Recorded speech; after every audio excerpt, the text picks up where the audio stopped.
let's continue. Okay, so just went through the door, and the door that required the two grails, that is. And just gonna see what's going on over here.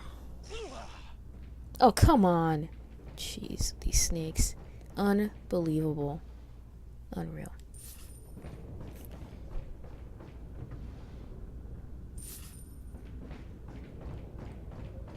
Oh, I remember this part again. Okay. It's like, so here's the thing, like with this game, my experience with this game at least. Because I just simply play the older games a lot more, and they're certainly much shorter than this game. I always kind of have a tough time remembering certain parts of the game. I mean, I have the basic kind of timeline of what is supposed to happen in this game, but because, but there's a lot of elements to it. I mean, there's 5 acts, and I don't know how many chapters there are in total, something like 18, but I would have to double check. Some acts have 4 chapters, some acts have 3. You guys get the deal. Okay, so now I have this other butterfly lamp, and for the life of me, I still have yet to pick up a blue eye, which is the 3rd jewel I would need to put in the butterfly lamp, and that is actually very rare. It's a rare drop from those bug enemies, so I'm gonna be lucky if I can get one or two of them. So the red and green eyes, I don't even know if they're called eyes, gem eye, something like that. There's so many jewels that I lose track of them. Okay. So I'm just gonna backtrack very quickly. I do apologize for this because I did miss you saw in the map there, I did miss a treasure, and that always, every little bit counts. That's like my motto these days. It's not to be cheesy or anything like that, but that to me, like, really is something that I live by, you know what I mean? It's just like any little bit counts in whatever you're doing. Any little bit can make a big difference.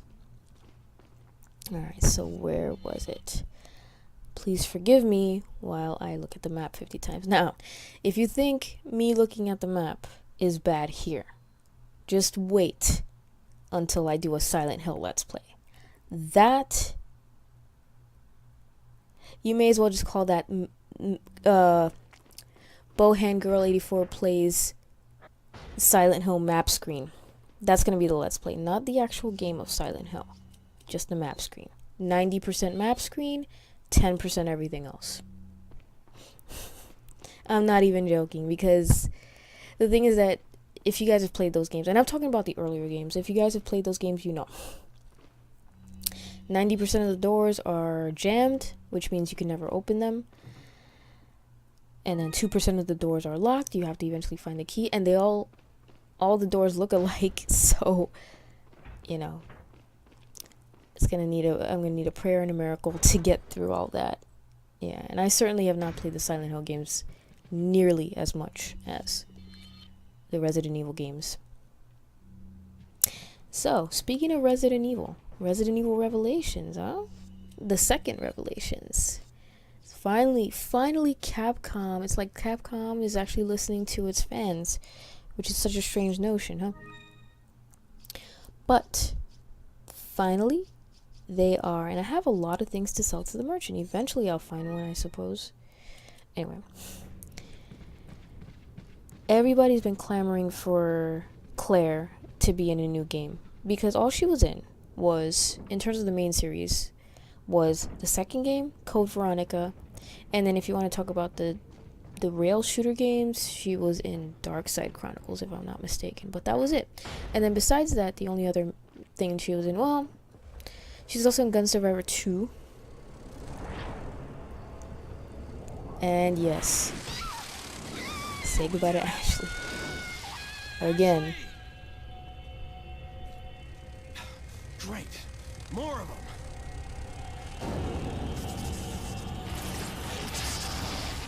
My gosh. Yeah, these bugs really freak me out, by the way. Anyway, get a little ambush here.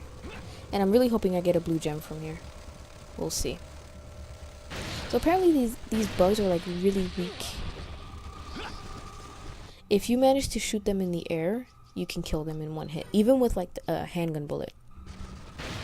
But once they're on the ground, they do take multiple hits. So that's why I try to shoot them out of the air while I can. But it's a little tough sometimes, especially when you have 50 other ones you have to deal with. See? And bugs that do uppercuts. Can't seem to get over that one. This guy's still alive.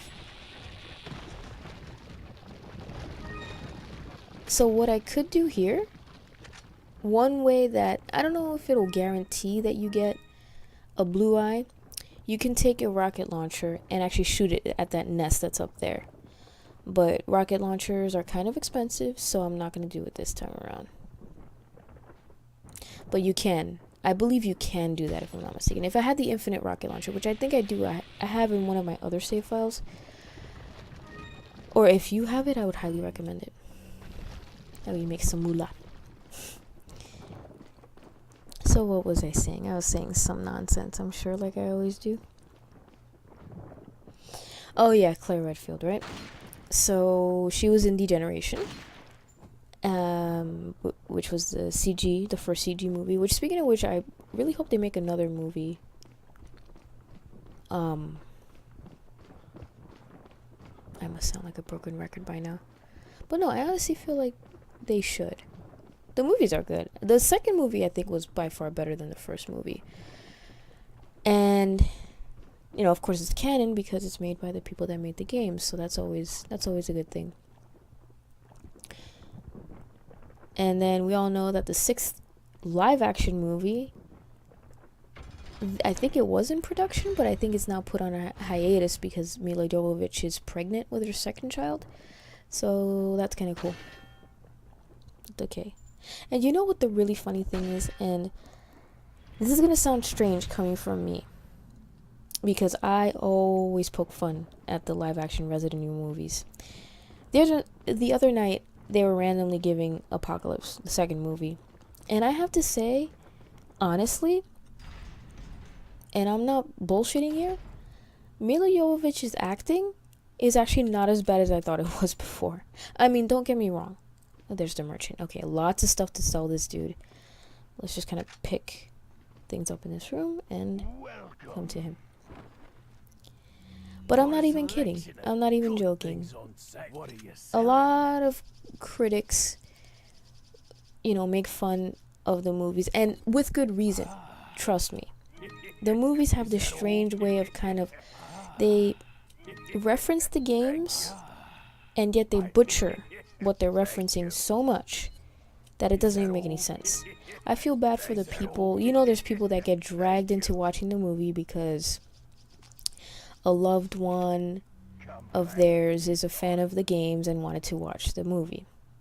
I know my mom was one of them. I would drag her to the movie to watch this. But Milla Jovovich's acting, it does leave something to be desired. But here's the thing, it's really not as bad as I thought it was. It could be worse. I've seen some horrible acting. I guess you know what it is, I'm grading on a curve. Remember, I like watching bad movies. Remember, I like watching The Room and Birdemic. So maybe that's playing a big role in kind of my perception. But we'll see. Gosh, there's even a tower. Like, just when you thought you explored all of the castle, my gosh, it's like there's just so much more you have to check out. So, we'll see how the 6th movie is. I'm curious to see who they're gonna include, like what other game characters they're gonna portray, and we'll see. Guess I love how when I shoot off the guy's head, his cape completely, like, I understand the cape is attached to his head, but it just disappears. Like, it's just a little weird to me. It's just funny to me. I So wonder if you can see me, Mr. Kennedy. If you even scratch her, I'll break your bones. First, we shall see if you can make it this far. I'll be waiting. I'll be waiting instead of killing you. Like, Jesus Christ. All you gotta do is get a sniper on one of these towers. The towers are tall enough, for crying out loud. And shoot this guy. No, we're gonna play this game. Let's see how far you can make it. Reach my next level. Jesus. Are you a bad enough dude? Like, for crying out loud. It's almost like this is a video game. Jesus.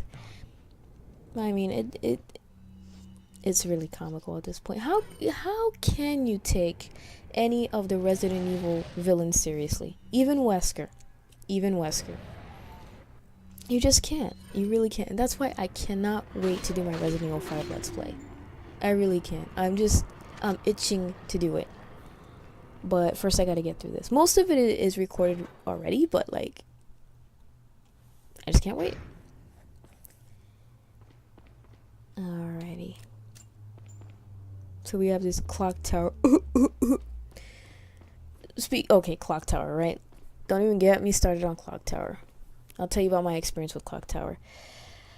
So if you don't know what clock tower is a point and click adventure game. There's actually a few. There's like 4 games in total, right? 1, 2, 3, 4. 1, 2, 3, 4. Yeah, 4. Depending on where you are in the world, you might only know of 3.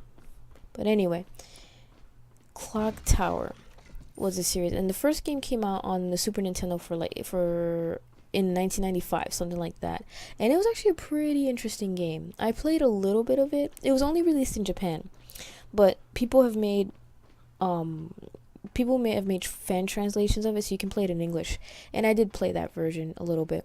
And that was my first and only, I think, point and click game. And I did have a tough time with it. I kind of got lost in it, but it's a fun game. I've seen people do Let's Plays of it, and it's really good. And basically the premise is that you're this young girl, like 14 years old, and you are adopted by this mysterious, like, really rich guy, and you get escorted to this mansion, and then all of a sudden you're in this mansion, this enormous estate, and this, like, serial killer is chasing you. He can come out at random times and that sort of thing, and they do such a good job of it that it's a really good game. That's actually one of the good. It's a good game, and I don't know.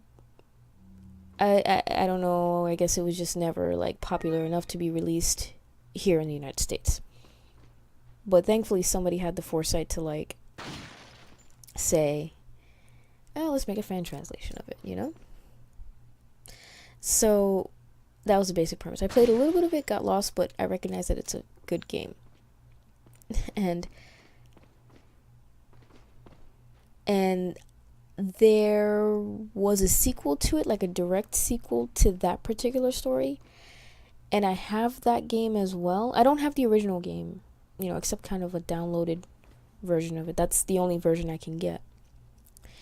And then there's a second game, which is the direct sequel to it.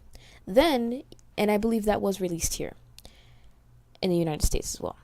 Then you have the third game in Japan, and it's the second game here. And that one's called The Struggle Within. And what you might ask, does it have to do with the first 2 games? Nothing. Besides the name, nothing. The story is completely new, and it's really horrendous. Absolutely horrendous. And everyone says that, and here's the thing, it came out, I don't know when it came out, but it came out around the late 90s, so of course, it was one of the, like, countless attempts by different game companies to cash in on the success of the Resident Evil series, because that, was very popular at the time. And you can see it in the story. So there was no more serial killer. Instead, there's some stupid virus. Not a virus. Yeah, no, it was a virus. So it's just like, oh, okay, yeah, you're not even trying to mask the fact that... Oh, those graphics look like they were from PlayStation 1. I'm sorry, but they did. They looked very horrendous. No, but But it's just, it was just really ridiculous. Why the hell did I get into Clock Tower? Oh, because I was in a Clock Tower. Okay. Anyway, and then there's like a third game, and this is when Capcom took it over. Capcom? Was Capcom involved in Clock Tower? I think it was. Please correct me if I'm wrong. I know Capcom had another survival horror game that was like Haunting Ground. That one is an interesting game too. I've never played it. I've kind of seen little, little bits and pieces here and there. Very interesting concept. That was kind of like the early 2000s. Oh, hello. So, but I believe it was Capcom, if I'm not mistaken. Okay.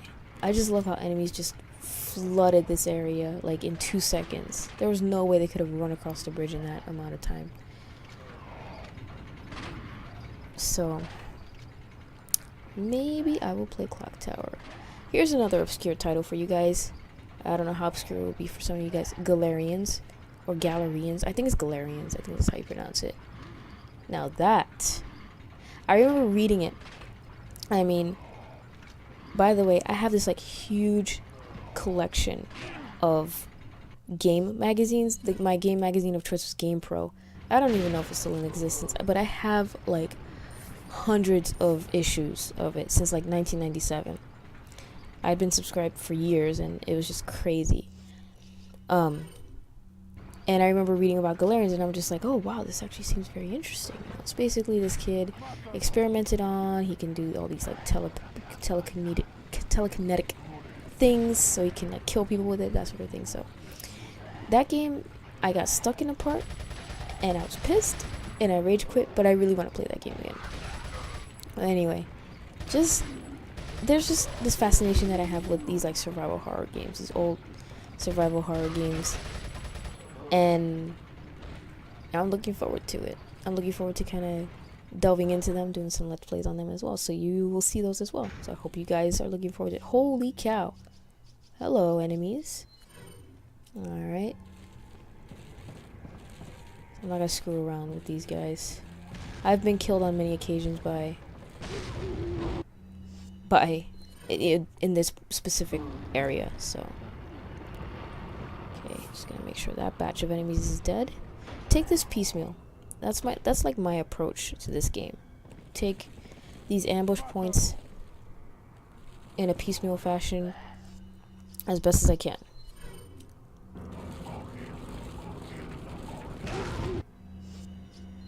So, what other games? Oh, D.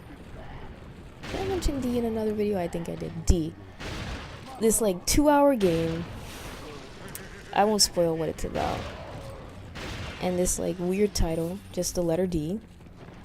I actually beat that game, and I have it, so that'll be another let's play. Curious to see how the hell I'm gonna do it, because you can't pause in the game and you can't save. But it's 2 hours, so I can do it in one sitting, I suppose. I was actually really surprised by that, but it's just something very special about the mid-90s and survival horror. And I'm just kind of sad that, like, we've gone so far away from that. I hope we come back to at least some semblance of that feeling that I got when I was playing those survival horror games, but we'll see. Alright. Okay. You can see I'm starting to run out of supplies, but I think I'll be alright. So I'm gonna go ahead and walk in here. See what's behind door number 50. Oh my gosh. Yeah, this will wait until next time, folks.